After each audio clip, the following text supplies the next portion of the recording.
Welcome to the fourth episode of the Cassidins Creation. I'm your host, Chris Deering, and this is the show where I interview bands and public figures from the mathcore community. If you beautiful people in chat have any questions or comments, I will try my best to read them aloud.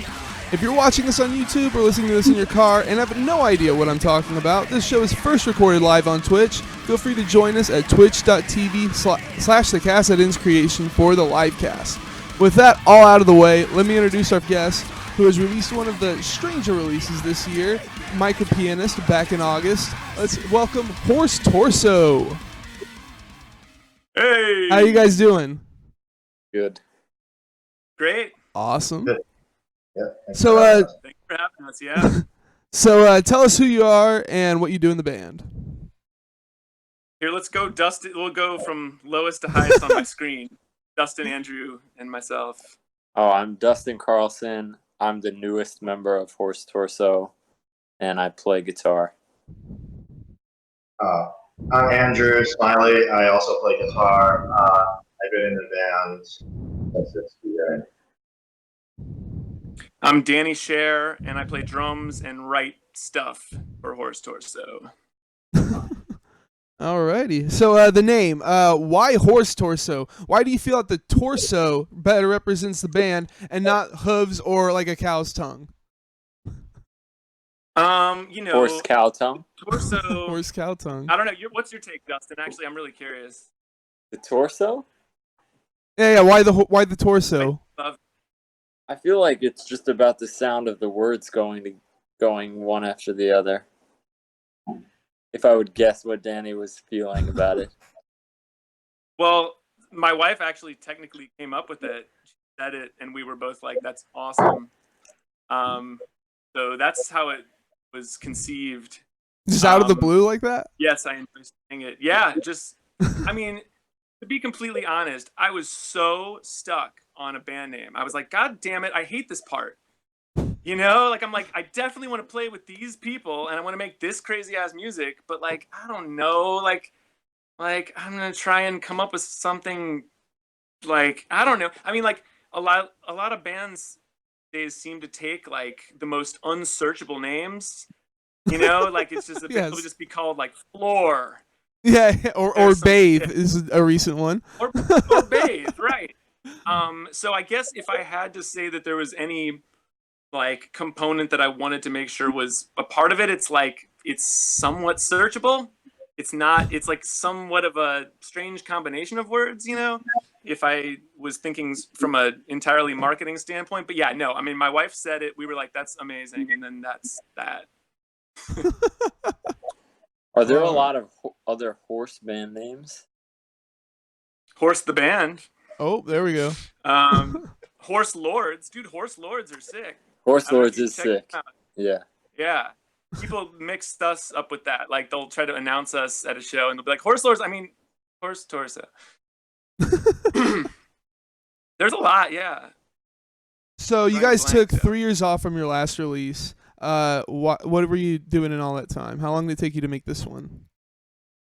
Well, I mean, I started writing the music, I think the very next year. Like the first album came out in 2017, and I'm pretty sure I started writing like in the spring of the next year, but then making an album is hard financially and otherwise, and like, I mean, I'm working on my home studio setup, but I do not have anything, you know, remotely serious going at this moment, nor do I have any money, nor do we have any kind of label. So like, I would say I was itching to like start getting ready to record this stuff by like the beginning of 2019. But I just had no means to make that happen. So, and then there was the band members transitioning as well. But I don't think that factored into, I mean, I think I just wasn't able to get it together in 2019, basically. So how long did the whole recording process take? Like what, guys? Like 8-9 hours? Yeah. for the whole Like thing? we do everything live, you know? I mean, Danny Oh, must have okay. spent more time mixing it and everything. But yeah, to perform it, we just did it in that one day. So is it like all Yeah, that's improvised probably then, or? clarification. So I mean, we rehearsed a handful of times, probably not as much as we wanted to, but like what? I mean, we probably rehearsed, I think you 3 know, times with the whole band. 3-4 times. Like, I mean, like, I send them midis, and like sometimes I would send like a loop of a part. They're just badass, and they just like, I mean, honestly, the bigger story of like this band is just that like I'm lucky enough to know like people that I think are so creative and badass that they can just like take my like ill-conceived idea and just like turn it into something amazing. So that's kind of the whole entire thing. It's like, it was like, yeah, we rehearsed a few times. We just do live takes, but we did, maybe 3-4 takes of each track or something. And I remember Dustin like recorded a couple of these melodies, like a couple potential melodies that we could patch in. I didn't end up using them though, because the one he did just the first time was totally really? fucking cool. So yeah, like I listened to it and I was trying to like analyze a Oh, way for or make up this a guy. way that I thought one was better than the other. I'm like, nah, dude, like this sounds sick. Like, Yeah, I would, from my perspective of it, like Danny writes these charts that are pretty challenging to play accurately. And he seems like he practices the material a lot, and he's really able to play the rhythms. And then we have as much time as we have to like get it accurate. But there's a certain amount of like vibe and energy that comes from that, like, I don't know, trying to nail something that maybe you're not going to nail every time you play it. And that creates things where people make decisions to like drop out on this thing or play this thing a little bit different on the guitar than it's notated because you can't actually pick some shit that fast or whatever. And I was actually worried about that stuff after the recording session, but then when I listened back, I was like, oh, that actually kind of resulted in cooler music in a way. So it's just like a Yeah. little framework, and you guys are just building on it as it goes along. Yeah, I mean, they're not just frameworks, like they're pieces and they're specific, but then the band, like makes its own interpretation. Yeah, like I think even during like the solos or the stuff that sounds like free improv, we're all like screwed in the whole time to like whatever. There's like an underlying groove or like rhythmic kind of like metric scheme that we're all glued to. So it's not actually really free ever, except maybe in like maybe one or two of the songs closer to that. But yeah. Okay, because I was gonna say it sounds really tight. Like you guys seem like you're doing things completely different from each other, but it's all like, I don't know, it all just melds so well.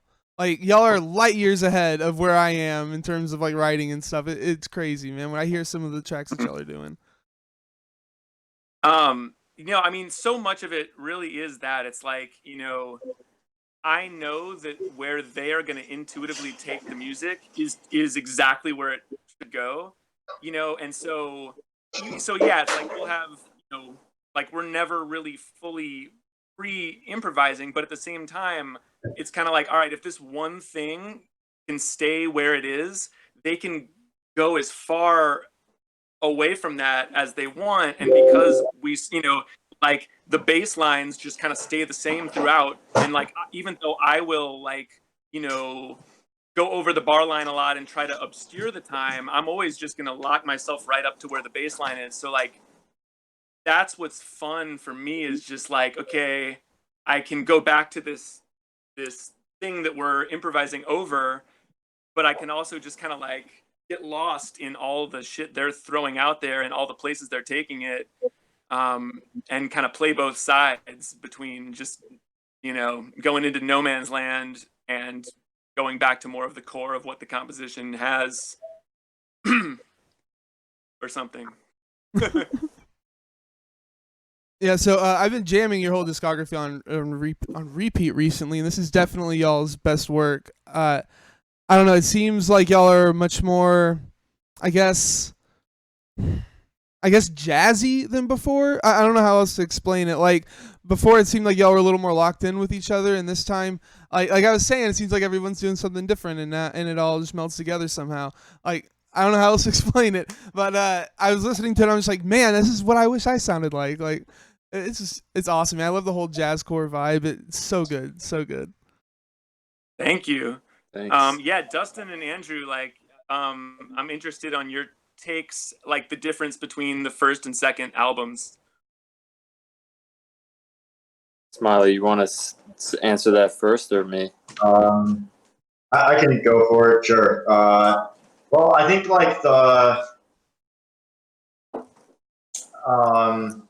I feel like the first album there was like a lot of production on it, and he did it with John from Baroness, and he was pretty involved. Like he would suggest like using a like effects pedal on like different songs, and he wanted like different guitar sounds on different songs, and the drums were, you could attest to this, Danny. But it was kind of more of like a like yeah, I don't know, kind of more of like a rock album sound, I think. And this was more raw. Like we didn't really have the ability to do much editing because there wasn't any isolation. We were all in the same room. Like the last one we had like the amps and closets and everything. Also, the last album we had played the music a lot more than we did on this one. So I think there was more like kind of what Dustin's saying about that kind of energy when you're like going for something that you haven't done before. I think the spirit of that was in this. And yeah, I don't know. I think, and then obviously like Dustin's a very different guitar player than Travis, so that goes into it as well. Yeah, you want to go ahead, Dustin? Sure, yeah. So I only know the first record from listening because I'm not on the record, but I did learn all that music for the gigs that we did before we recorded. So I had this cool process of like learning the music from having the charts that they had, and I could listen to the record, and I got a lot of insight about the approach, especially about like the way that Andrew was playing and improvising. Like I could see that the rhythms were the same, but he was changing pitches from the chart and stuff like that. And I was like listening, and I was like, wow, he took like the tone collection from this part and made a different part spontaneously. Like how fucking cool is that? And yeah, I could tell that the band either was just insanely good at that music or had spent some time with it before they recorded it, because it sounded like it. And it definitely informed how I wanted to play in the band, like especially that approach to playing the pieces and like creating the improvisations from the notes that were on the page.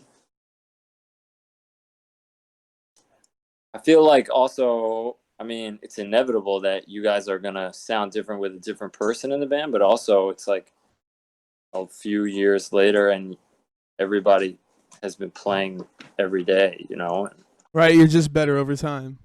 Yeah, and Danny's writing seems really different actually from the first charts to this stuff. Like the rhythms are there's more odd meter stuff. There's more contrapuntal melodies going against each other, and he's playing both of those lines in the drum set, which I feel like the first record has some more rhythmic unisons, even if the rhythms are hard or like jagged. The band is playing the same rhythm.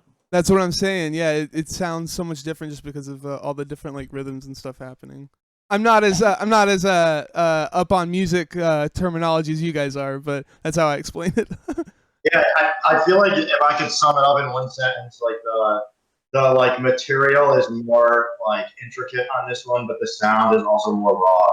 So it's like that kind of contrast of like a more raw sound and then like more intricate material. Yeah, the two albums could not have possibly been recorded more different than each other. So obviously that plays a part. Yeah. Are any of you guys like classically trained, or is this all just or learning on your own? I'm a music school reject. They wouldn't let me into any music schools. True story. Because of your bad jokes.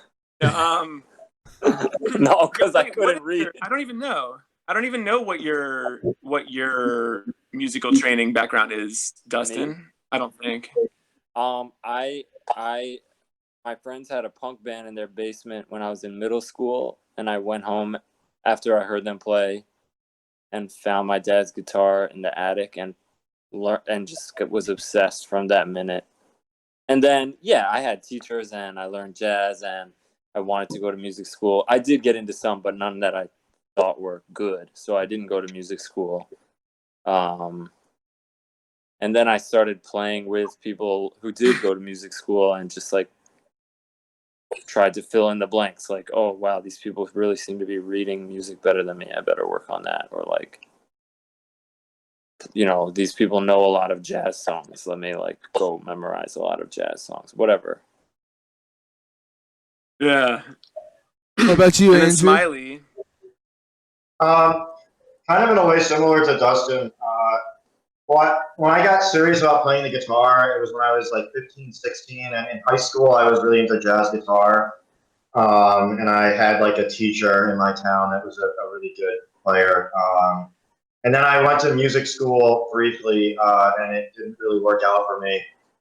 So I sort of went, but I mean only for like a couple semesters, and then moved to New York, and I couldn't really read music very well, and couldn't really handle what a lot of the people I was friends with were doing. So I kind of learned as I went and stuff. And yeah, just the people that I knew were like reading music and into odd meters and all that kind of stuff. So I kind of learned how to do that stuff just because that's what people I was friends with were doing. So similar to Dustin. Right on. Smiley. Did you know Smiley? Wait, I wanted to ask Smiley something. Oh yeah, go ahead. Did you know that I messaged Little Women on MySpace to audition for them right before you got the gig? No, crazy.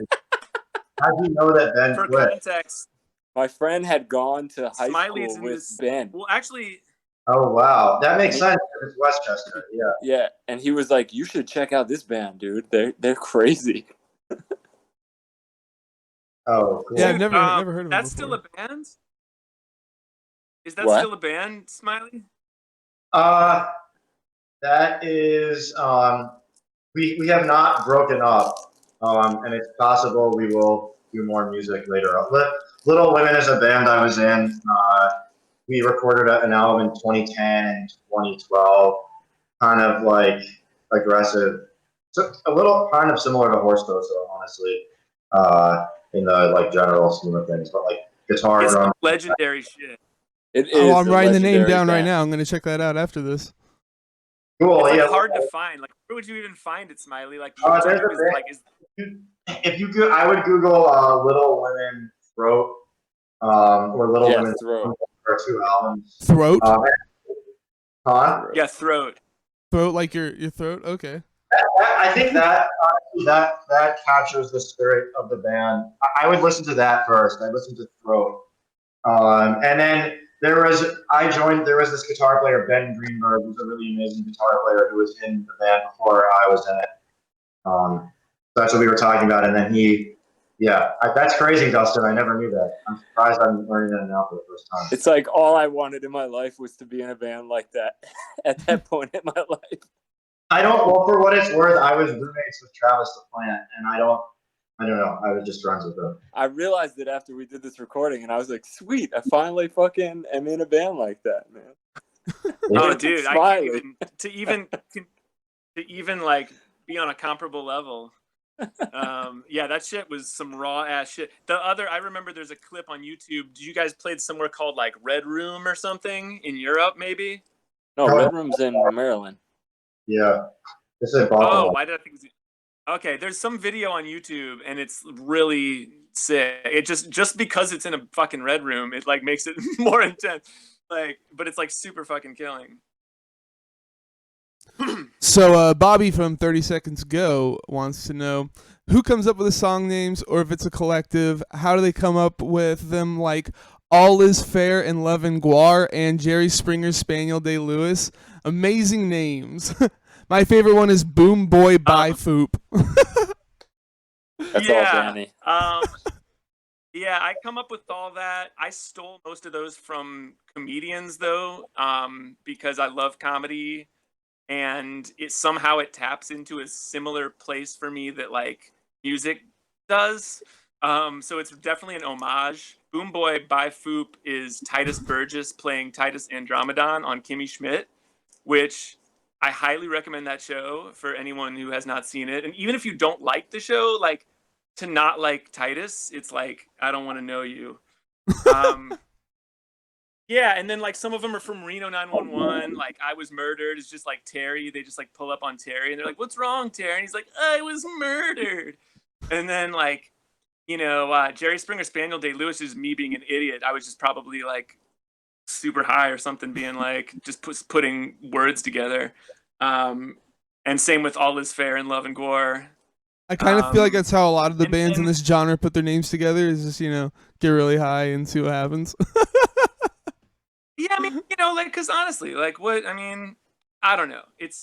I think I also, like, have this aversion to serious song titles, like, and I think part of it is, like, in the jazz world, the picture on the album will be, like, the guy holding his tenor, like, giving it a little kiss, and, like, the album's called, like, Staring Into the Horizon, dreaming for a better, whatever the fuck, it's, like, all this bullshit.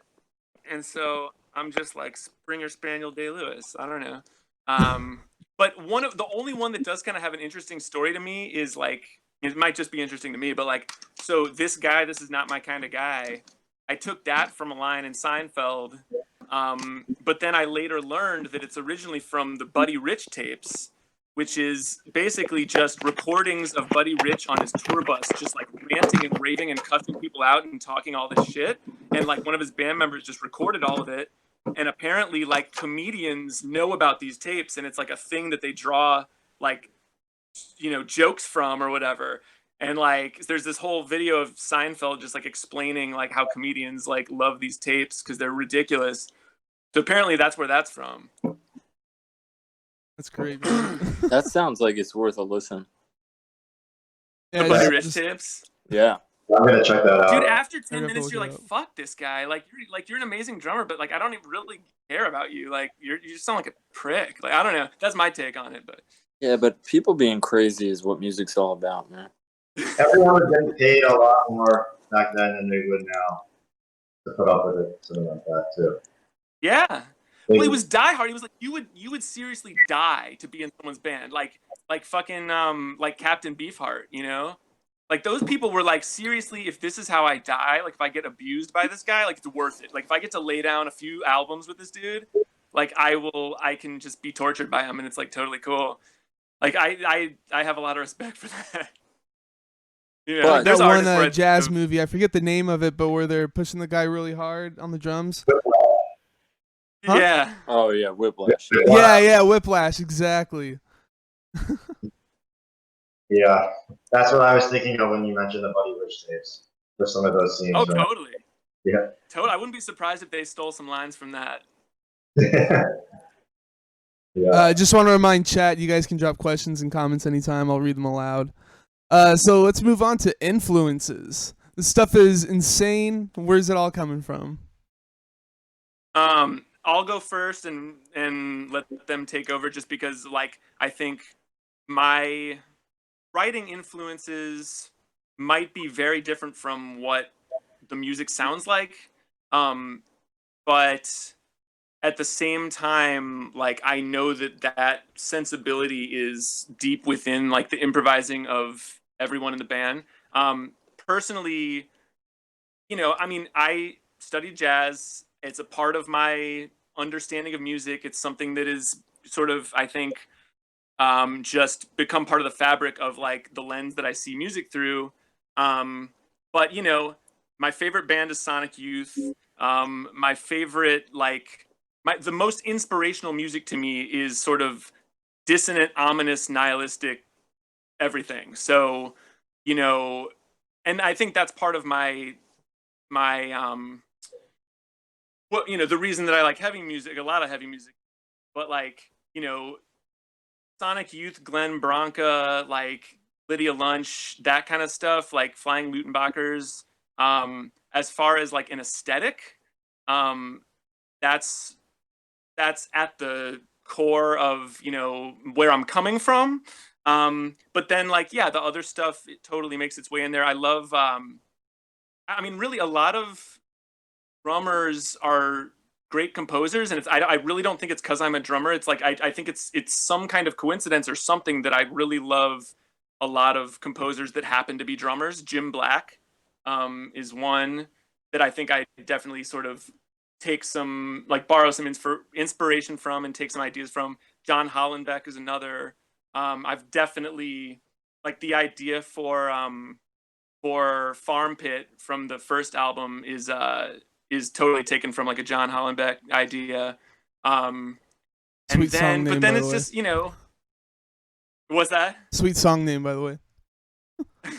Farm Pit. Yeah, yeah, I was thinking of that being well actually Andrew and I initially had started a duo project that was going to be called Farm Pit, and we shedded some stuff but just it never saw the light of day. But yeah, I mean, like, it's coming from all over, but like, like I've only known Dustin for the last couple years, just doing Horse Tour stuff. I met him through Smiley, but like I had met Smiley like I don't know 15 years ago. Like I feel like it was probably '05, if that sounds right to you, Smiley. And Yeah, like you're one of the that earliest was like. people that went to New York. Yeah, I mean, and it's so interesting because you were talking about like you felt like you got there and it's like it was really hard to keep up with people and like Yeah. like learning all the crazy shit. But man, I mean, like that was an amazing year for me just for like meeting all these insane musicians, and like I was living in Park Slope at Fifth Ave and 16th Street, and everyone just seemed to like live somewhere near there, and I was just meeting. It's like it's easy to get acquainted with the whole like music scene, like at least your little segment of it, just through one or two people. And I was just meeting so many people through an initial one or two people. Like Ben Galena was the person that I met like 1,000 other people from. But Smiley, you came over to my apartment and we just jammed duo. I And I remember. was in just like, holy shit, man! Like, what the fuck? Like, how are you this ridiculous? Like, and not in like a not in a sort of predictable jazz school like oh my god you got chops, but like how are you such a like expressive player, yeah. And I don't know, and then when I was looking for a new guitarist before we had Dustin, a huge thing too is just like the way that they would blend, because I didn't want someone that was going to be like, here I am, I'm going to get out in front and be like, I'm doing my thing. And that's kind of like, because like I feel like I know a lot of really inspiring musicians, but it's like they can do their thing and it's hard for them to mold into anything else, and like I was watching videos of a couple people that Smiley recommended to me, and like I just remember listening to Dustin, and it was like the blending that was going on and the like building of ideas was what stuck out, where I was just like this is what I'm trying to like, this is what is going to complement this, is like the two of them can like build something. Yeah, I don't know. So I guess that's the longest answer possible, and the shortest answer is I really love no wave and dissonant music, and that is more or less where I'm coming from compositionally, regardless of some of the more jazzy sounding elements. What about like the metal and mathcore part of it? Like, which of those bands that like really inspired you? Honestly, it's gonna make its way into my influences, because it's like it really is the type of thing that before I knew about Mathcore Index, I was familiar with a handful of bands that you'd call mathcore. Like, I definitely loved Botch. I like Dillinger. Like I like certain Dillinger albums, but I'm kind of a like the clean singing thing. Like just for whatever reason, I can't like the parts where there's clean singing. That's just a thing that kind of doesn't resonate with me. Let's just say. But Wow, shots fired. I mean, I don't know. I can't explain why that is. But You probably I mean, Dillinger's amazing for sure. But then since finding Mathcore Index, honestly, that list is so long because like all these bands from the past few years. I mean, your band's fucking amazing. Oh, I thank love you, your thank you. albums. And like Frontierer is amazing.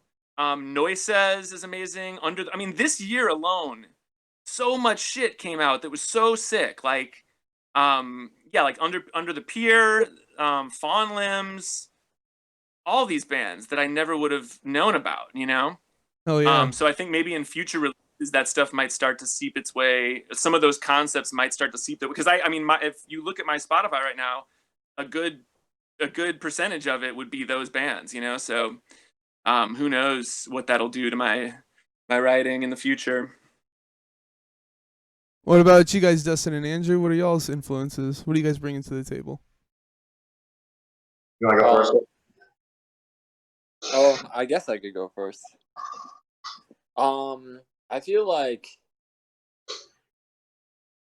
yeah, the blending thing that Danny was talking about how I'm playing is definitely part of playing with so many improvisers and kind of coming at it from a place of like, I want to sit down and improvise with people and not start out knowing how to do it almost like just let it happen. It's like especially when I first moved to the Bronx and then Brooklyn, I would just play with people and I wouldn't really know that much about them and they wouldn't know anything about me. And the last thing I wanted to do was like pigeonhole the music into a groove or into a jazz song or into being rock or into being this or that. And I find that I learn a lot from playing with people that way because I mean, maybe it's a little selfish because I'm like trying to hone in on what's special about them to my own musical benefit sometimes. But yeah, it just comes from, I feel like the way I'm playing in this band, it comes from that kind of energy. Like this band is a band already. They know how to do this. I remember when I first heard the record, somebody was like, "Oh, dude, check out this." Patrick Briner played me the record, and he was like, "My friends made this record. It's sick." And I listened to it, and I was like, "Yeah, it's fucking sick." And then I forgot about the band, and then Danny asked me if I would be interested in doing it, and I was like, "Yeah, great." But in terms of my influences on the guitar, it's kind of, with this particular band, it's like I'm playing this Mustang guitar, which has kind of got this like twangy punch kind of sound, and I'm like engaging with the punkiness of that. I grew up listening to a lot of punk bands. Like I can probably still sing all the words to the Operation Ivy record. Yeah. And then like the most recent influence on that guitar is probably like David Torn showing me some cool whammy bar stuff when I was visiting him. And guitarists that I don't know, I mean, my favorite electric guitarist to listen to is probably Mark Ducray, other than the people I'm friends with. And what about like metal bands? So my metal listening is pretty much mostly what's the name of the band? Well, I really like this band Incoffination, and there's another band, of course I'm forgetting the name of the band.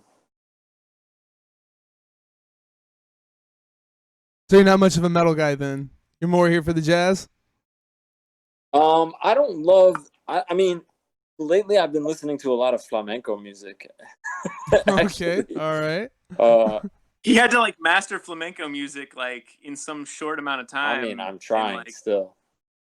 did it somehow. Oh, Malignancy. Malignancy is my favorite Oh, fucking hell metal yeah. band. Do you know that Okay. band? Yeah. Brutal death metal. Dude, that band is insane. That guitar player is unbelievable. Oh yeah, they're insane. So Dude, you would like so many. Honestly, I'm gonna make you a playlist now that you said that. You're gonna be into like 100 more of those bands like soon. yeah. Dude, by you'd all probably means. really dig Psyopus. You've heard Psyopus, right? No. Oh my god, dude! Holy crap! Chris Arp, who's a I should've guitarist, said- is on another level, man. That dude's nuts. Gotta check that out. Go ahead. Yeah, I want to hear that.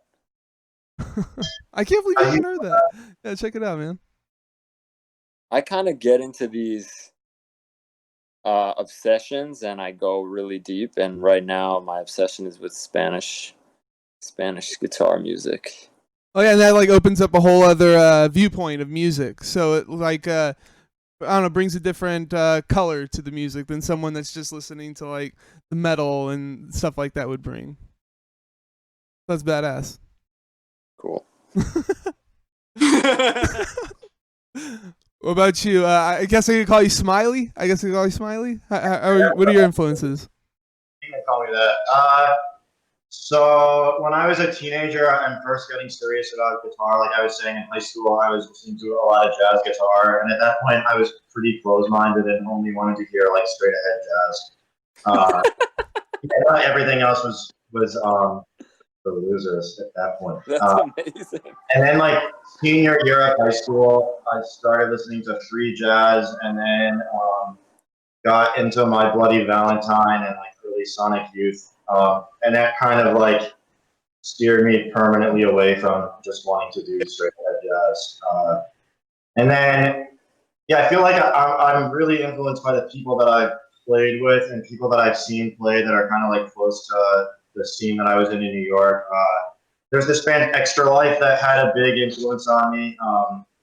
This guy Charlie Looker writes all the music for that. That's kind of like it's pretty dark music. It's kind of, he's really into early music, medieval and Renaissance music, and also like it's heavy music. He's a metal guy too, but kind of like a lot of like droning, like mixed, like complicated stuff. But it doesn't feel like some music school stuff. It's pretty, it's really hard.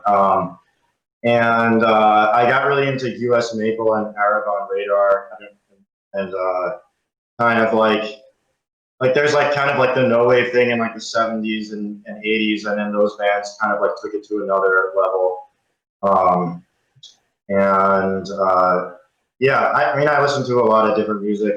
I don't know what comes through on my playing specifically in Horse Store. So I think a lot of it also is just like practicing stuff that's more just like not coming from what other people are doing necessarily. Like I'll kind of like come up with an exercise to push myself in a direction just based on like an idea that's not referential to other people.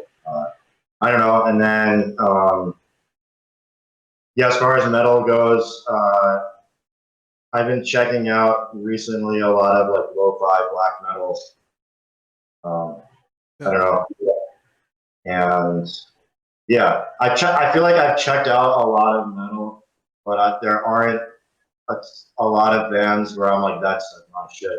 But I like a lot of the stuff that I've checked out, but I think also when you get into music when you're older, it's like at this time, it's like hard to zone in on a lot. There's so much stuff out there. It's like, Oh yeah. like hear an album that I really like, and then like I'll want to keep checking it out, but I'll end up like not coming back to it or something, even though I really liked it. And I feel like with metal, I've been checking out more the last few years, so it's been like a lot of that experience where it's kind of hard to keep track of everything. But, yeah. Alrighty. What is y'all's albums of the year so far? Whoa, this year is Ooh, so you weird. guys go first. Wait, I need to think about what actually came out this year. Maybe I should go first. Yeah. This year seems that's like it what has this has lasted done like to me, 5 like- years, you know? It Yeah. feels like this year, it feels like February 30th to me. today. Yeah. Yeah. It feels like February 40th to me. Go ahead, Jamie.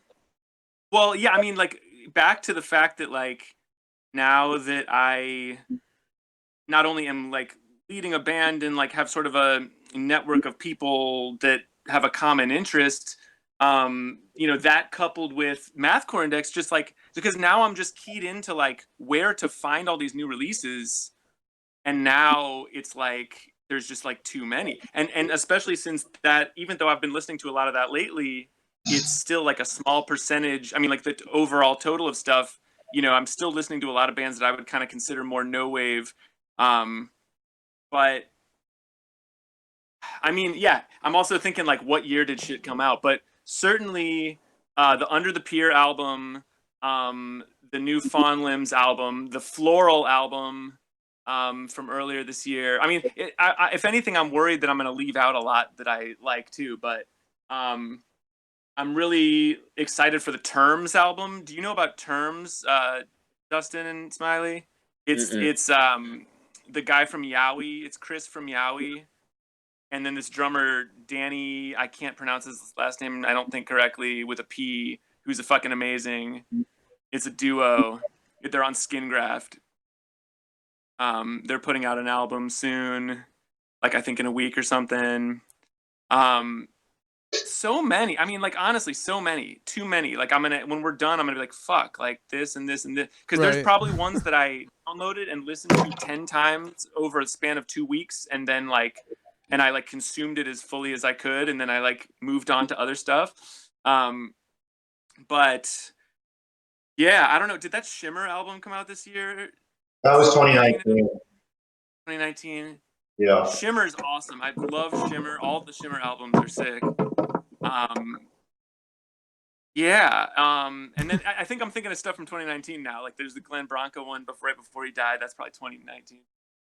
I don't know. There's a lot. much. There's a lot.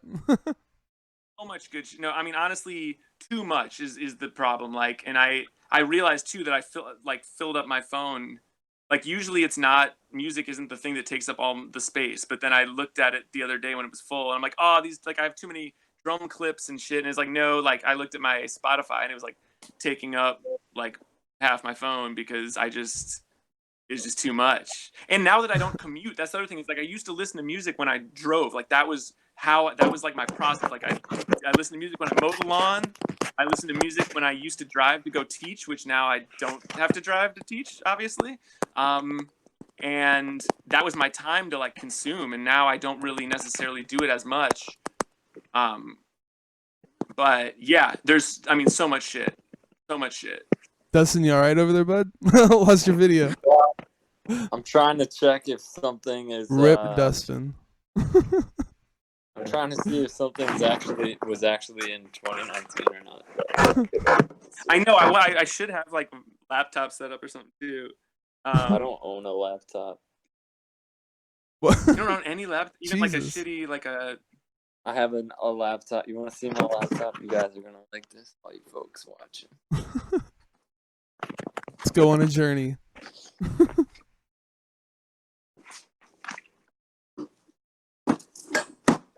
That's my laptop. Nice. Well, 2006 job or something. Yeah. I can't even send emails on it. I have to upload notation files onto a hard drive and put it on my girlfriend's laptop instead. See, this is what happens when you move to New York, Chris. So like, This is the kind of just in people case you're ever like, Danny oh, hangs man, out with. Texas, like whatever. Chris is no, asking me like, what's my record of 2020, and I'm like, I don't know, man. I got a computer from 2003. like we're old and like we like wasted our money moving to New York. Hey, I'm not old. Nah, I don't know how old you are. You're probably not old. I don't know what old even is, but I don't know. what? Being an asshole. Medium. How old are you, Chris? Just by curiosity. 29. Okay. So I have that track. Suck. Can I be aborted even though I'm 29?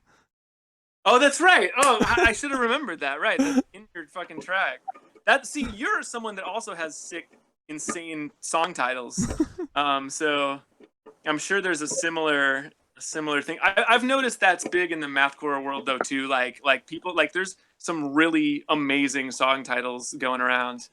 Um, Yeah, it's from like the very beginning of the genre. Yeah, like right. Tower of Rome was really big into that. Yeah, right. So Dustin, what's the flamenco album? All right, what's the flamenco album of the year? I don't know if it came out this year, but probably the flamenco album of the year would be anything Diego Del Moral did. I think he just released a record with this guy named Israel Fernandez. I'm sorry if I fucked his name up because I don't have that record. But if you've never heard this guy play guitar, Diego Del Moral, it's unreal. Del Moral, right? I'm gonna have to check it out. Like 2 words, like Del and then Moral. Okay, I'm definitely gonna have to check that out, man. It's like, aesthetically, sometimes flamenco recordings get a little bit. They can be recorded in a way that kind of gives a corny aesthetic. I find like the studio records sometimes are a little like polished sounding. It doesn't really work for me, but you can find something where he's just playing with a singer. It's unbelievable what's going on with that guitar. You gotta send me some shit. Yeah, right. Yeah. I don't think I've ever really heard flamenco before. I mean, dude, I went to Sevilla right before this quarantine, and I was a beginner at music. I was a pathetic little baby of guitar. It was amazing. You said that shit crushes your hand, right? Like the Dude, I've shapes been with your left hand are like every day I'm like doing these hand opening exercises, strengthening, like it's really demanding. I mean, it would be demanding to like I met some people there while I was there and they didn't know any like jazz harmony or anything, stuff like that. They wanted to learn that stuff. And it was this enormous undertaking because they had all this muscle memory and oral memory of how to play everything. But the guy would be like, I don't know what note that is. I don't like literally like you make this chord by going like this. That's this chord. Like no F, no sharp 11. Like it's beautiful. When you're talking about music, it's like you make this chord over here. Yeah, and it's like, and it's a chord that like doesn't exist in jazz harmony without like lots of additional numbers and stuff. So what about you, Smiley? Can I real quick? Oh, what's up? Oh, sorry. I was just gonna real quick interject a couple albums that I thought of that I really love. That Okay, I go for it. Out before. I just had to do it. I'm sorry. The new you good? Ulcerate album, amazing. Oh, they're awesome. That's the one that I really like. I've spent a lot of time with them. I can do that too. Yeah. Yeah, I mean that shit's amazing. The new Krallice album, I think, is their best one yet. Gotta say, I haven't really been on top of Krallice or Ulcerate. I probably should check out Ulcerate for sure. Smiley got me into Mick Barr initially. Like I don't remember. I think it was because Travis said this thing that I think you didn't agree with, but it was funny the way he said it. He was like, "Oh yeah, Mick Barr is Smiley's favorite guitarist." And like, even if that's bullshit, it still intrigued me. I was like, "Oh shit, what?" And then I listened to this dude who's like, like, "Oh my god, dude, that." Yeah, check out, I listened to that. What's that? Fourth Realm is insane. There's no one else in the world that can do what he does on the guitar. Or he's like, you can't even try to sound like him. Who is it? People. Mick Barr. Mick Barr. And I think Fourth Realm is the best context here in the. It's a duo with drums. Krillin is also a solo that's really good. Krallice, like I feel like it's great, but it doesn't give you like the full picture on Mick Barr. Right. What's you the listen duo? to the new one. It's yeah.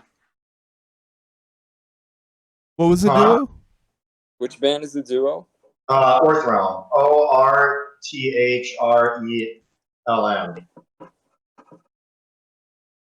Yeah, that shit's that. So you told me about that, and then I remember, like, I was at home and just like gotten like a hot bath, you know, and I was like, oh, it's 42 minutes long, like cool, and it was like one track. It You was listen like to math 40 rock some in the odd tub? Huh? You listen to like heavy ass music in the tub? Oh fuck yeah, dude! Especially now that I have a nice bathtub. Actually, we had a nice bathtub there too, but now we have like a really nice like a clawfoot tub, and like I'll just like get in there and like I like get to read a super baked novel and in have the a tub. beer and like listen to Puts you in the shit. mood. Yeah. Smiley, what do you do in the 100%. tub? What do I do? I take a Yeah. shower. Everywhere I live, I want to take a bath because it's gross. You shower in the tub. All right. I'm a Chris, what shower do you do man. in the I'm a tub? shower man myself. Yeah. But you never take a bath? I don't think I've Huh? taken a bath in like, God, since I was a kid or something, man. I'm Yeah, all about the honestly. shower. All right, so you play with the rubber ducky in the bath. It's just two different purposes, you know. Like a shower actually gets you clean, but a bath is like your muscles hurt. Like for me, it's Yeah. like I want to sit in hot water so that my muscles that never relax finally relax. Okay. And it works. It works so well. It works better than any. At least I don't know. It lasts longer than a massager or some shit. I don't know. I feel like the reason I don't have back issues is because I do shit like that a lot. I like to take baths if I'm cold. That makes Okay. sense. The standard water vibe either. And like the water gets like more dirty as you bathe, and you're just sitting Yeah, there. but you just rinse off after. What I like to do is boil a pot of water on the stove and dump it in halfway through the bath. Totally. Isn't that like way too hot? Oh, it's fucking cool, man. Oh, that's perfect. Yeah. It melts your brain. Then afterwards, I wrap myself in blankets and pass out, and I like hallucinate. It's fucking awesome. Oh yeah. Okay, so what are y'all working with? What do your rigs look like? Like pedals and stuff or amps? I have a Blues DeVille. The loudest amp I have is a Fender Blues DeVille. Or I have a Blues Junior if it's a smaller room. And the pedals, I don't have my pedal board here, but I have this cool pedal called the Rotobone that makes an appearance a lot on Awesome that name. record. Yeah, the Rotobone, made by this guy Paul Trombetta. They're all handmade pedals. This guitarist named Mike Baguetta talked me into buying that pedal, and it was very good advice. And then there's a Rat pedal on my board. Holy Grail. So you a big pedal man then? I'm definitely like the pedal guitar player in this band. I go back. I like pedals. I feel like I got really into pedals right after being obsessed with jazz. Then like after playing a lot of jazz, I wanted to like get away from sounding like a jazz guitarist, so I got interested in pedals. And then I got so comfortable with them that I started feeling like, okay, you're kind of like relying on these things. So then I got a little bit less into it. But I've been in some bands that were like really loop heavy bands, textural, like just building these big textures, and it's super useful, I find. But on this record, there's not a ton of pedal usage. I think I wanted to use a lot of distortion and compressed sounds to contrast Smiley's like super punchy metal pick attack sound. And I think I used a loop pedal on one of the tracks. Okay. What did you use on the intro to Genuine Ostrich, to the last track on the album? Is that Where you the do one the- that's loopy? Uh-huh. Oh, you said is that the one that's loopy? Well, Is that it's the one where you I'm have a solo guitar out front? intro at the beginning. I think I'm just looping and bending with the whammy bar like notes into each other, if I remember right. Huh. A lot of it isn't a pedal, but a technique. And then if you loop it, you can like thicken it up, and it sounds like this amazing pedal, but it's actually just stuff combined with itself. That's That makes I- sense. I don't know. I have to listen to the track to tell you exactly what's going on. Yeah. I remember Christian of Mathcore Index like thought that there might be some flute on one of the tracks, just because of like I guess just like the register you were in and the sort of timbre of the sound. Yeah, I Yeah, think he's that's- talking about song 3. Like, I thought y'all had synths or something going on the way that sounded. It was wild. I was in a band with a synth player, and I got really into trying to copy her sound, and it would happen, and it would be amazing because it would sound. It was a synth and two saxophones, and it could happen that we were all making such a similar sound that I started to be like, wait, I'm playing an E, but it sounds like I'm playing a G, but my finger's on an E. Like, what the fuck is like. Which I love that feeling of like I can't even tell what sound I'm making right now. Yeah. So that's my story. Yeah. Just a side tangent. 30 seconds ago was also 100% with you guys on the bath, by the way. I mean, at the end of the day, you got to unwind. Yeah. So, Smiley, what are you working with? I actually don't use any effects of any kind. I just crank the amp to get the sound to break up. On this album, I'm not using any effects ever. In some bands I play in, I'll use effects. There's this band, Feast of the Epiphany, that I play in, where I'm playing like Nashville tuned guitar, and I'm using like chorus and compression and stuff. But that's just because it like fits the compositions and stuff and the overall sound world. But generally, I don't use any effects, and kind of have developed like techniques using just like a metal pick and fingers. Yeah, but Right you also put on fresh strings every time you record, like that day. Yeah. You do all this cool shit. Oh, that isn't having pedals. With the metal pick and fresh strings, you can do a lot more. You get a lot more like overtones as far as like scraping the strings and stuff. But there's a lot of like subtlety you can get into that. But at the same time, like not using pedals, like if I was in like a really kind of like smoother sounding band, I'd be pretty limited because my sonic palette is, I can play like harmonics and do volume swells, but it's more like kind of like punchier, harsher type sounds that I'm able to get without the effects. I need to try a metal pick. I didn't even think about that. It changes the Also, I feel like I'm able to have like clearer articulation when I'm playing like normal guitar stuff as well. Yeah. What about you, Danny? So I have a couple different sets, but like on the recording, I just used the set that was at the studio. Like I don't even remember what it was, to be honest.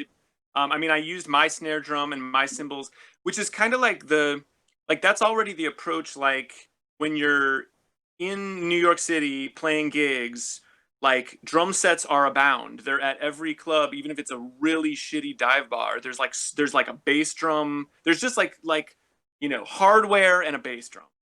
And so like, you might still bring some hardware if you really want to, if you care that much about your rig, or if they just have such a shit set that it's not going to work at all, like you can bring whatever. But like, I tend to do that especially if I'm going into a studio and they have a set that's the right measurements. Yeah, right. I'm like, okay, fuck it. Like, I'm having a more like dead sound approach to like the drums anyway. So it's like, oh, all right, you got a 22-inch bass drum, and I know it's going to be some kind of nice shell. So great, but as far as like my personal gear, like, I have a Gretsch snare. It's not an old Gretsch. It's some newer type of Gretsch.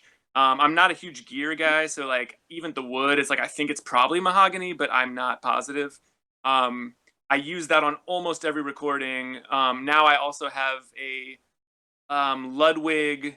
It's like the Black Magic, which is like a ripoff of the Black Beauty, which is just like classic. I mean, it's just like the best, most well-rounded snare drum.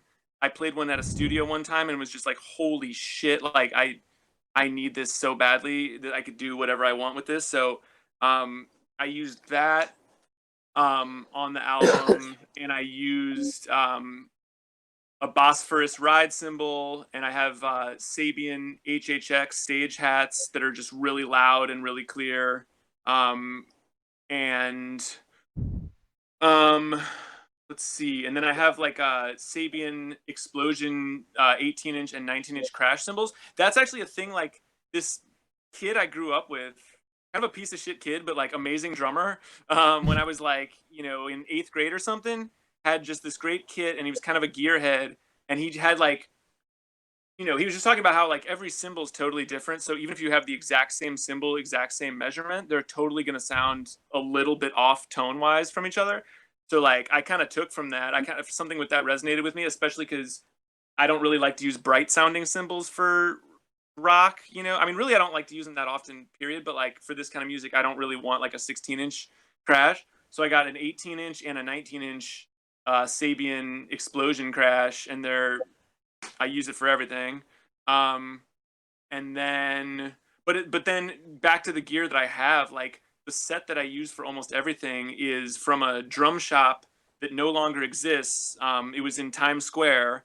It was called Drummer's World, and it was on like the 2nd or 3rd story of some random building on like, I want to say 47th Street maybe. Or 45th Street, right by all those other music shops.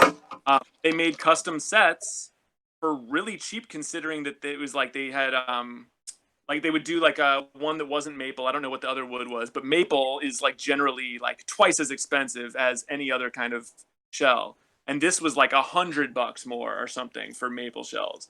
So like I got it's a small kit. It's like an 18-inch bass drum. I think it's a 6. No, actually, it looks more like a 14. I don't even know if it's a 14 or 16 floor tom, and then like a 10-inch rack tom or something. Like I only like to use a rack tom and a floor tom. And then like I like W pedals the most, like the chain drive kind. But for the one track I used a double pedal on, which was I Was Murdered. I like just used a double pedal for that one track. And that was like a Pearl Demon Drive, which I'm getting used to. Like I just kind of asked a bunch of my friends, like, hey, what's the best double pedal? And most of them said the Tama Demon, or rather Pearl Demon Drive. And I didn't think much of it, and I got it, and it's great, but it's like this is getting super nerdy, but like the chain drive pedals versus the direct drive are so different. And like the chain drive, it's got like a lag to it. So it's basically like if rebound helps you play fast and play stuff, whatever, like you want like a chain pedal. That's kind of my approach. I need that to be able to play fast. So with the direct drive, it's too clean, it's too easy. And I find myself not being able to like play that fast on it, because it's like I'm not used to that. So I'm practicing that. But yeah, I'm not a huge gear guy. When I find a snare that I like, I keep it for 20 years or until it breaks. And same with cymbals, pretty much. Nice. I love how that entire time Dustin's over here filing his fingernails. And This is my gear too. those are pretty gnarly, man. Yeah, dude. The potato How else are you gonna scooper. flamenco? Yeah, you got it. So, I use these on the Horse Torso record too. so Holly wants to know, when will you guys play a live show with real horses? With Oh, real horses? God. Whoa. We can make that. No, that wouldn't be right, man. Wouldn't be right. Why? I feel like this music would stress out horses. Okay. We need to do a test. You know, horses are That's very, right, yes. very peaceful, very spiritual animals. And I don't know, think, man. I've seen some of those things bucking around. Like, those things can get nuts. Yeah, but that's that we don't want to do that Dressage to horses them. might get into it. What? Dressage horses might get into it. Like if they can come up with a nice little two-step, for some of these odd meters. I actually like so I That's a live good in music video, Catskill. though. What's that? That's the Oh, next that'd be music I actually video. That is a good idea. so that's funny that you said that, because so like in the music video for I Was Murdered. So basically all these videos, like I'm trapped at home like everyone else, like, and I live in this very rural area in Catskill, New York. And one of our neighbors just has a fucking horse, like a straight up single horse that hangs out in the front yard. Okay. And like, so one day I came out and he was just walking down the street, just like strutting down the middle of the street. And I'm like, this could be in a video. So there's you like a film? really short clip of this horse. Like, I sped the clip up so that he looks like he's running into the neighbor's yard. But like, we have a Wow. peacock and a horse, so hopefully the peacock Peacock? can make an appearance. At Dude, some that's point. Yeah, we have a, crazy. Living on None some of wild the- farm over there. Did it's you just shoot it's actually all- a stranded. It's like a peacock that doesn't have a home. He's like one of the neighbors takes care of him, but he's like, there was a hurricane. It was like back in 2012 when there was a hurricane up here. There was like a game farm type place where the animals like got out, and this peacock just like made its way over here, and Dude, now that's like wild. he just walks around in our yard and stuff. It's pretty badass, and he fans his thing out or whatever. But there's no other peacocks, That's so I feel awesome. really bad for him. It seems like they'd be very territorial. Is it like scary to approach them or whatever? I mean, you just don't want to get too close, you know. Like I will walk up and just see how comfortable he is, but like he doesn't want to get into it. So I keep. If my dog ran out there and like really ran up to him, I'm sure he would fuck my dog up. But yeah, I don't know. He seems pretty content. I mean, like people are taking care of him around here, so he's not trying to start anything. What kind of dog you have? He is, as far as we know, just like a pit lab mix, which is kind of our favorite mix. Like we had another dog that was the same. They're just like very loyal, very sweet. They're not too big, but they're not too small, so they're not gonna like piss constantly. But they're like also their lifespan is also fairly decent, and they're just like they're just chill. They don't bark that much. I don't know. Yeah. And they look kind of human in some sick, twisted way. I feel like we all kind of like that about our mammal pets. Like we're just like, look, like eyes and a nose. I don't know. But I don't know. Something about a pit bull just looks like a dude hanging out. Like you're just like I always Yeah. like almost like give him the remote. Like he's just like chilling there, just like checking shit out. I don't know. So you guys played a lot of shows, like a lot. I was surprised by how many you guys have actually played. And one of them was the 2018 Mathcore Index Fest. How was that? Must have been insane. That was badass. That was before Dustin was in the band, and we had another guitarist who, so like without taking all the time up with the whole story. I mean, like we've gone through 3 guitarists in the span of 2017, the first album, to now. Wow. One of our guitarist Travis, who I had been playing with on and off since college. Like, I mean, like just like with Smiley, like I feel like those dudes, like, and I were like, it was just like I was like, these are my dudes. Like, if I'm gonna do anything, even remotely in this kind of music, it's gonna be with those two. So, when Travis got married and then moved to Europe, I was like, holy shit, what am I gonna do? This is like my like musical this is like my creative partner that I like believe in so much, whatever. Right. And like devastated, whatever.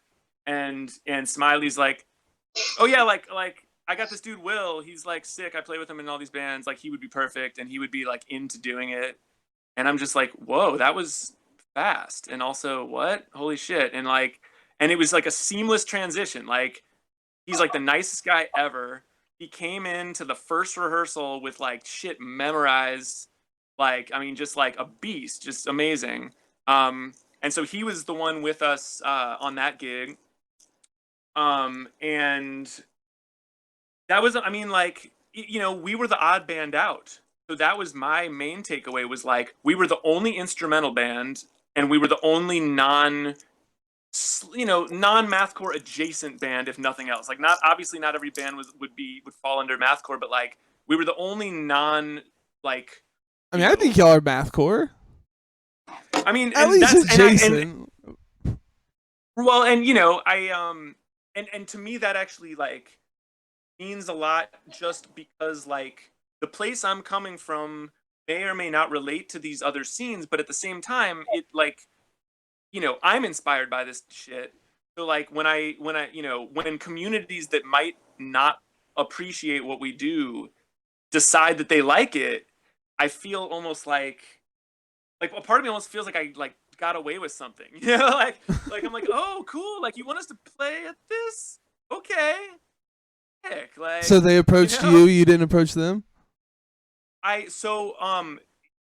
the amazing sense of community that we have through Mathcore Index, I was on Facebook somewhere in some music group. Might have even just been like the Mathcore Index like Facebook group, and Carson from Callous Dowboys just made a post being like, hey, like, what's your name and what band are you in or whatever, and I posted it, and like he was like, oh shit, I love you guys, whatever. And so we were talking, and I told him we were in New York, and and then he just like randomly busted out that he was booking Mathcore Index Fest, and like I was like, oh shit, because we had just been on the podcast, and I was just sort of like being like, oh, this is cool, like we're an unknown band, we put this out with no one necessarily paying attention, and now this group of people sort of like took us under their wing. So like that was that, and we just did it all through Facebook. And then Nick, our bassist, was actually out with Baroness at that point. So he I actually plays in had a Baroness? different bassist. Yeah, so Yeah. Nick Jost is the bassist of Baroness. Wow, I didn't know that. But we're just friends from St. Louis, Missouri. He's a couple years younger than me, but I think he went to school in Illinois. And of course it's one of those two, like, like I've lived in the city like my whole like since 2001. He moves there in 2011, and then by 2013 he's playing in Baroness. But also it had nothing to do with New York. It was a coincidence, but it's also kind of funny. So he was out. So I had this other sub, Henry Fraser, who's amazing.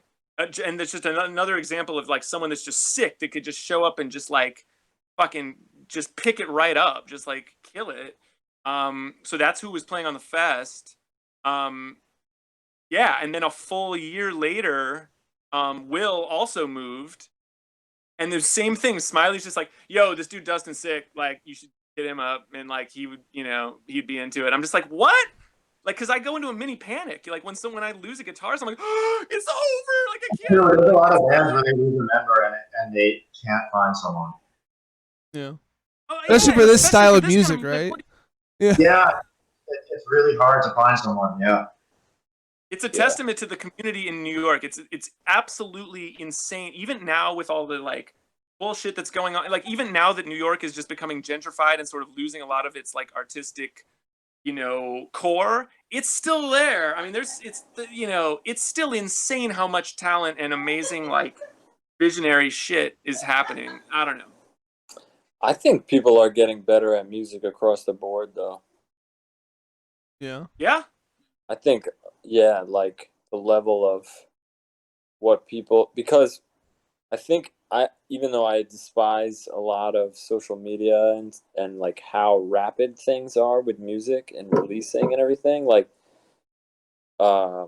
there's so many examples of people just like, this is the crazy shit I'm doing right now. And it's like, fuck, I gotta be able to hang with that too. Like, so I feel like, I don't know. There's a New York thing, but I also think just like every year people are graduating from a music program. They're realizing they're not going to make a life playing studio work or jazz.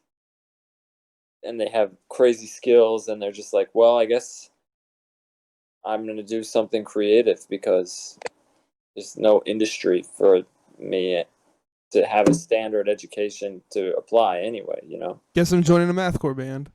Exactly. Like, Yeah, right. it should proliferate. I mean, that's you what's know? amazing about those bands. It's like, you know, the punk aesthetic mixed with all this complicated music is such a confusing thing. Like, you know, it's like I want to know how every one of these bands writes their music. Like, I would kill to see what Fawn Limbs like writes out and what Under the Pier write out. You know, I would kill because it's, you know, because like, I mean, I'm just writing shit on. I mean, maybe they're just writing stuff on, you know, staff paper, just you know, voicing some random chords like I would, but I don't know though. I have no idea. Like, it's crazy to me, you know, some of these compositions that these bands have now, while being so like raw and edgy at the same time. For sure. So, what are some of your crazy tour stories? Only Well, like Philadelphia and like we haven't done much touring, but we've done a couple. Go right, ahead. yeah. The extent Well, of shows our then. touring goes like probably, you know, 100 miles south or north of New York City. You know, like 90% of our gigs, 95% of our gigs are in Brooklyn somewhere. And then we played in Catskill. We played in Philly a few times.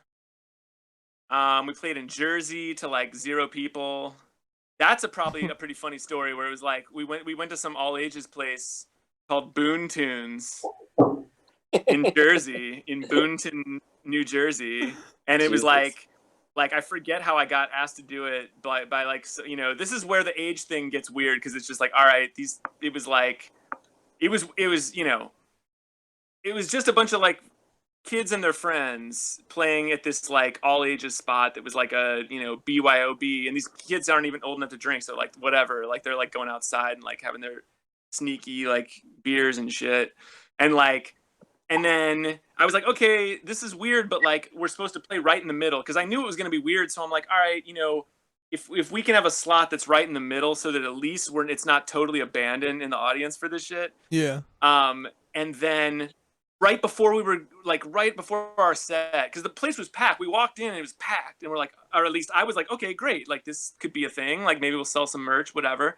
And so like this other band, like the guy right before our set was like, hey man, like can we switch sets or whatever? And like I was just like, man, like that's really gonna screw us, you know, like that, like we don't know anyone here, and like if we play at the end of this shit, Oh yeah, it's gonna be. and he's like, completely no, I empty. swear, like, we're gonna keep everyone here, we're gonna keep all our friends here, you know. And Never true. you can guess how that went. Yeah, we played for like 2 people. Dude, that sucks. They were nice people, but you know, I mean, that's the thing, we haven't toured enough to have like more interesting stories than that probably, but like certainly we've played to our share of like empty rooms, you know, and that kind of thing. That basement we But I played, hope to have more bad stories. the basement we played in near your home, where you lived, Danny, was a fun show. I liked it. Not Yeah, like that was really. really fun.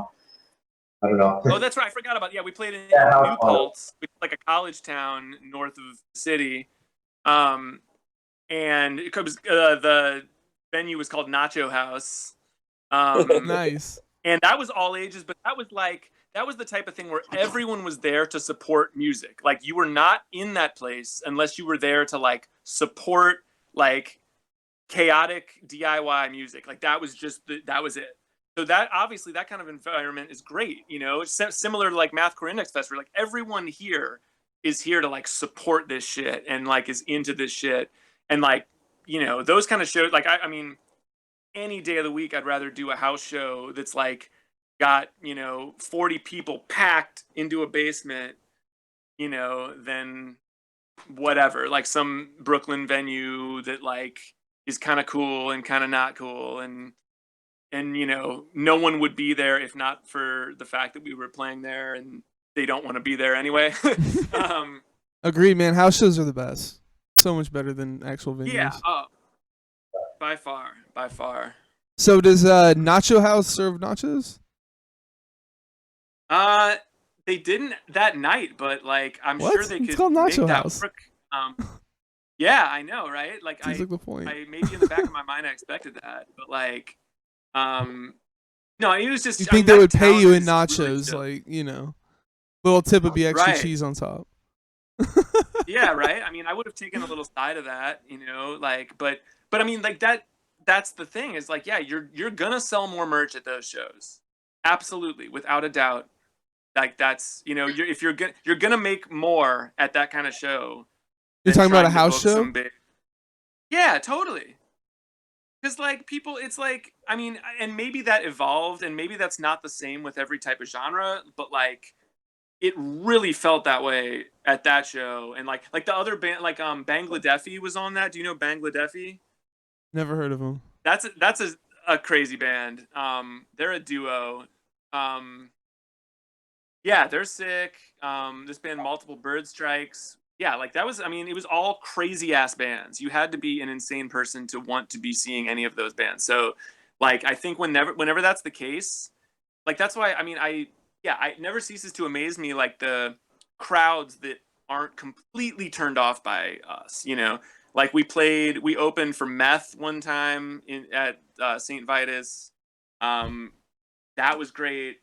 How did people react to that?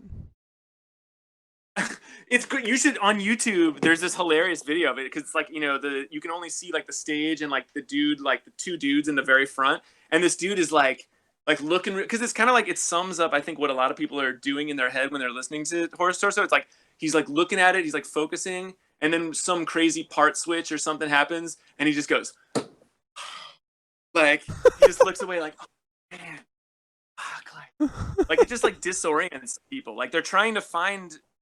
I think a lot of people are trying to find a thing that's gonna like resolve or like a destination where you're gonna arrive at, and then when that day doesn't come, Just knocks you on your but back. then something else comes. Yeah, I mean, it's and then that might be the underlying thing that's like that's what I like to listen.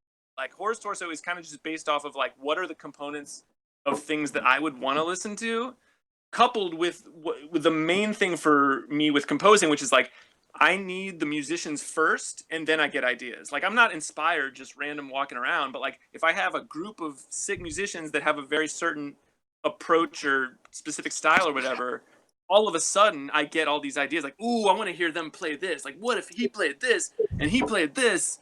And like that's when I start getting inspired is I'm like, what could I have them do? What could, I don't know. That's so like Horus Torso, I feel like I'm going to be trying to write shit forever basically unless one of them moves or something because it's all about how like them inspiring me to like put shit out there for them to shred.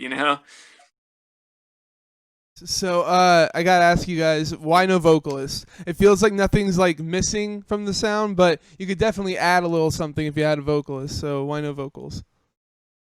If I heard the right vocalist, who knows? But I don't know. So it's from my not like an perspective, it's- intentional thing, like no vocals at all. Like it's just how it happened. Instrumental music has always been kind of like what my composing brain hears or gravitates towards, and coupled with also I think my limitation of writing skills for a vocalist. Like I don't think that I have the vision for that. I mean, like my wife's an amazing singer, and like the kind of things that the kind of writing she does, and like lyricism, and I mean, like to me that is like foreign. Like that's not my brain. Some people would look at that and think that there's less going on, but to me there's so much more because it's like complicated music you just throw shit in a big pot, but like to write good lyrics and to like have good song structure, it's like to me that's like I don't have that. Dude, ability, completely agree. I hate writing lyrics. It's the worst part of the writing process for me. If you read my lyrics, it's just me like yelling at people. Like it's nothing flowery about it. You know what I mean? Yeah, I mean, with the music you write is clearly like, a vision, and that fits into that vision, and like I think it sounds natural as long as it's not forced. I think that's key to anything is like if it's just coming out that way, that's what was meant to be. You gotta find like the Captain Beefheart of free jazz. now Yes, dude. If Captain be the Beefheart was singer alive, of yes, we Horse would have a vote. Torso. Oh my god, that would be so sick. Or I think it would be challenging to find like space for a vocalist because the music's so dense. I think it would Right. be hard. I think it would be my main like thought would be that it would make the band worse. Why is that? Be Just like too much going on at once? a lot going on, and I think that what's cool, like what I think really cool about Horse Torso is the sound palette, like the actual textures of the sound. And I feel like with a vocalist, at least my experience working with vocalists, you always want to arrange, like I always end up arranging my sound around the vocalist. And like this is the vocalist is like the center point.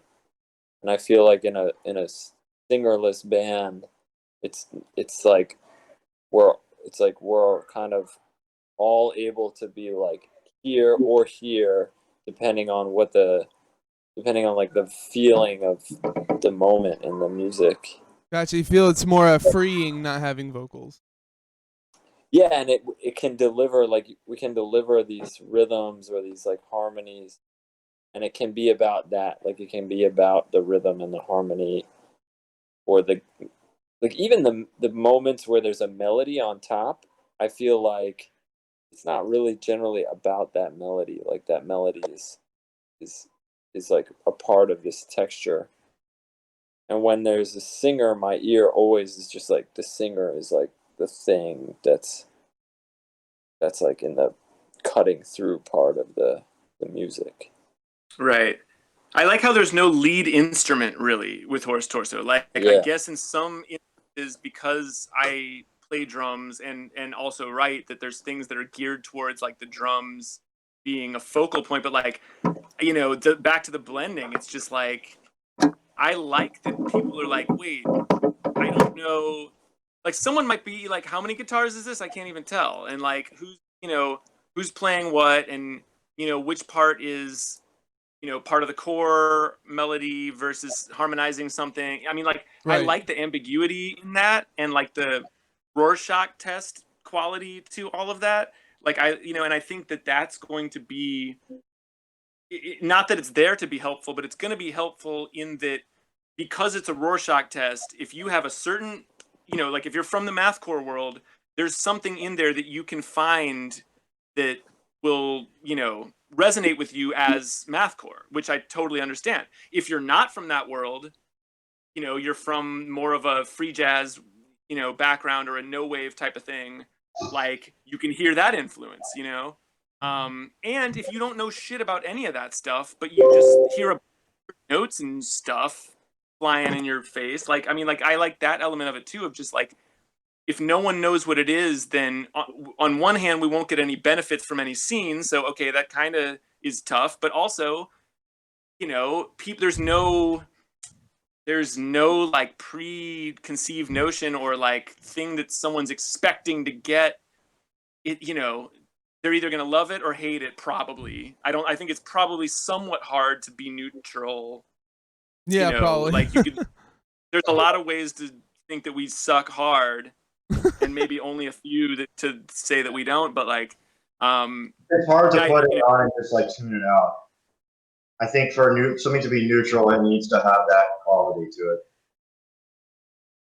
It needs to have what quality you said? Like where you can have it like just exist in the background and not pay attention to it. But I feel like with this music, you can't do that. So you're either going to be into it or you're going to be like having a bad experience.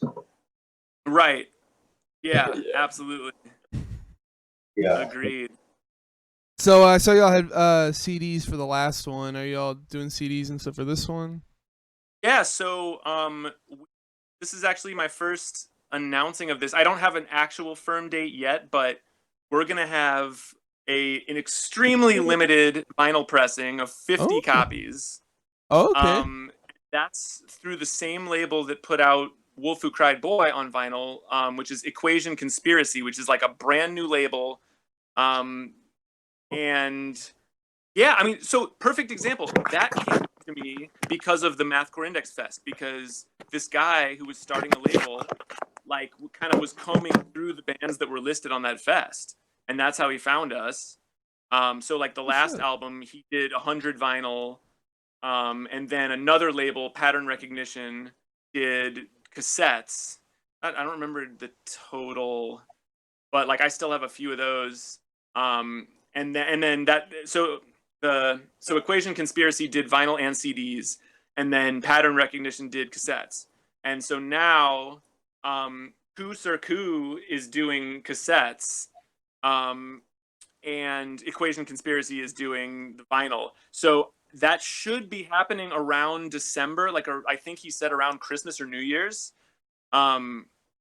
So Nice. Just luck, sheer luck with that shit. Like a passionate music lover guy just stumbled into our shit, and that's why that's happening. So I told Christian of Mathcore Index specifically about that. Like, this happened because of you drawing attention to our band. So very thankful for that. And to Travis of Equation Conspiracy for putting out music that's so fucking weird, that like has so small nuanced appeal that it's like, only someone who is in it just for the music would waste their money. Yeah, I feel like we're always saying good things about Christian on the show. He's helped us out. He's helped out my band, I know, a lot. Yeah, no, that's because you just put out a brand new album, right? October 2nd is when it drops. This Friday. Oh, okay. And you're doing records through Dark Trail. Yeah, vinyl and CDs. Sick. Yeah, I'm pretty amazing. Pumped. Yeah. There's gonna be a pretty big delay on the vinyl, but I'm still pretty pumped that it's gonna be coming out. There's a delay on everything right now, Right. Same with our vinyl. That's what happened. Are people like doing production yet with vinyl, and it's just slow, or has it not actually started? I guess it's just slow. I don't know. So the company told me, right, whenever I was first getting quotes and stuff, they said it'd be like late October, early November, which I understand because of COVID and stuff. And then later on they told me, it's going to be sometime in November. Then like 2 weeks later, maybe December or January. And I'm like, oh my God, it just keeps pushing back and back. So I hope they're producing. Yeah, who knows?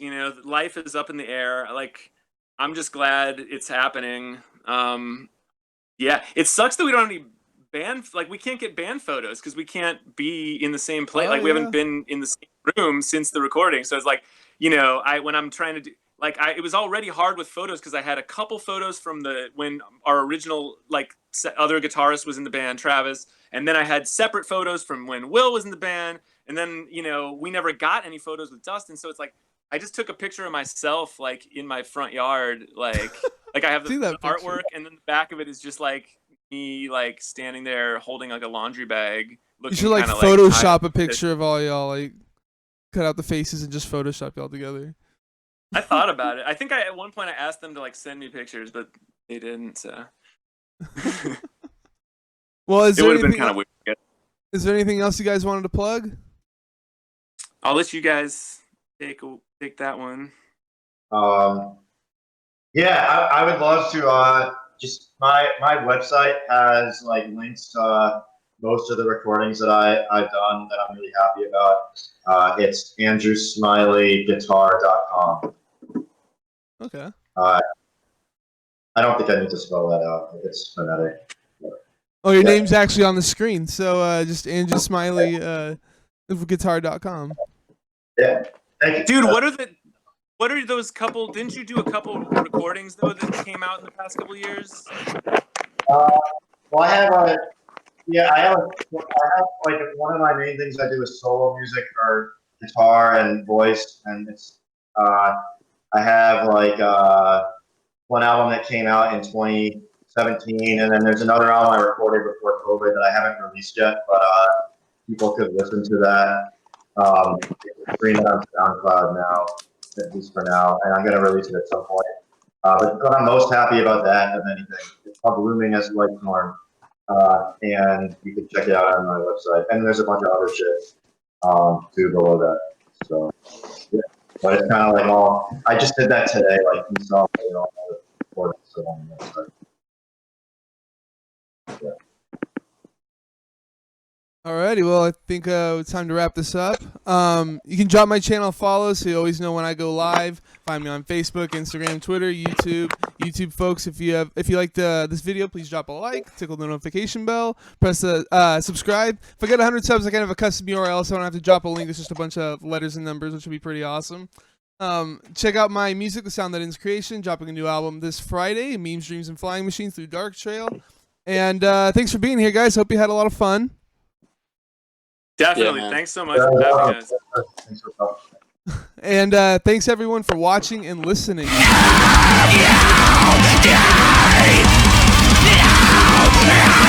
Yeah.